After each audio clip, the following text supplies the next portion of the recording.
करोड़ लोग अगर सड़क पर आ जाए तो किसी हिटलर के चेले का ये उनका औकात नहीं है, किसी तानाशाह का ये हिंदुस्तान के अंदर ये संभव नहीं है, फांसीवाद के लिए संभव नहीं है कि इस देश के लोकशाही पर काबिज हो जाए।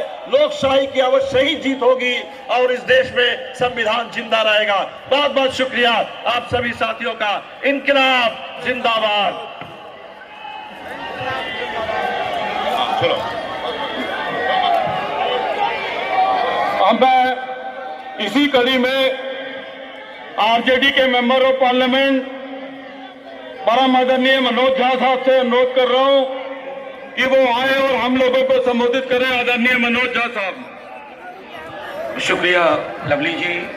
तमाम हमारे सीनियर साथी जो यहाँ बैठे हुए हैं, बस एक बात कहूंगा, चूंकि नाम किसी का नहीं ले रहा हूं, ये सिर्फ व्यक्ति नहीं है, कई वर्ष इस गणतंत्र के आपके समक्ष, इस गणतंत्र के अच्छे क्षण के ये गवाह है और इस गणतंत्र में जो विसंगतियां आई हैं उसके भी गवाह है। तो ये मैं आरंभिक टिप्पणी मैं शुक्रिया अदा करना चाहता हूं इंडियन नेशनल कांग्रेस का कि बहुत शॉर्ट नोटिस पे उनकी दिल्ली कमेटी ने, दिल्ली यूनिट ने ये मीटिंग बुलाई। मैं शुक्रिया अदा करना चाहता हूं आप सबों का और मीडिया के साथियों का। साथियों, लोकतंत्र नहीं बचेगा तो आपका माइक, आपका चैनल, आपका संवाद भी नहीं बचेगा। इसलिए इस खतरे को आप भी समझिए। जो व्यक्ति और जो निजाम अभी सत्ता में है उसे विपक्ष मुक्त संसद चाहिए, प्रतिरोध मुक्त सड़क चाहिए, खिलाड़ी मुक्त खेल चाहिए और उसे सवाल मुक्त प्रेस चाहिए, सवाल मुक्त मीडिया चाहिए।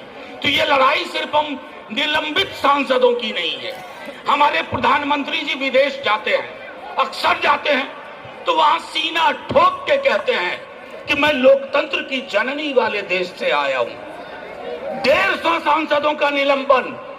जब बाहर जाओगे मोदी जी, किस मुंह से कहोगे कि लोकतंत्र की जननी के देश से आया हूं? आपने तो मां को बीमार कर दिया। मां बेचारी रुग्णावस्था में है, मां इंटेंसिव केयर यूनिट में है। तो ये लड़ाई महज सांसदों के अधिकार की नहीं है।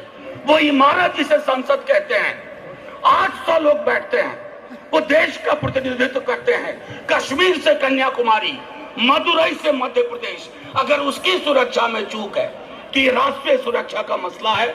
मैं सिर्फ इतना कहूंगा कि कश्मीर का मसला हो, हमने तब भी कहा था, मैं श्रद्धांजलि देता हूं राजौरी में शहीद लोगों की, लेकिन तब भी कहा था कि आप कश्मीर की नॉर्मलिटी दिल्ली के दरबार से बोलते हैं। कश्मीर नॉर्मल फील नहीं कर रहा है, आप पूरे देश को कश्मीर में तब्दील करना चाहते हैं, तमाम चीजों पे पाबंदियां लगाना चाहती हैं। सड़कें जाग उठेंगी, सड़कों पे निलंबन का आपके पास कोई रास्ता नहीं है। कोई प्रिजाइडिंग ऑफिसर नहीं है जो मुझे कह दे कि सड़क पे तूफान ना मचाओ। मैं लालू जी की ओर से, तेजस्वी जी की ओर से एकजुटता का आह्वान करता हूं। जय हिंद। मैं तमाम अपने नेताओं से, वक्ताओं से अनुरोध करता हूं कि अब बहुत सारे हमारे लीडर्स के विचार हमको इस मुद्दे पे सुनना है, तो सभी आने वाले वक्ताओं से मेरा अनुरोध है कि संक्षेप में अपनी बात रखें। अब इसी कड़ी में मैं मौसूफ नूर साहिबा जो टीएमसी के मेंबर ऑफ पार्लियामेंट हैं, उनको जो है आमंत्रित कर रहा हूं कि वो आए और हम लोगों को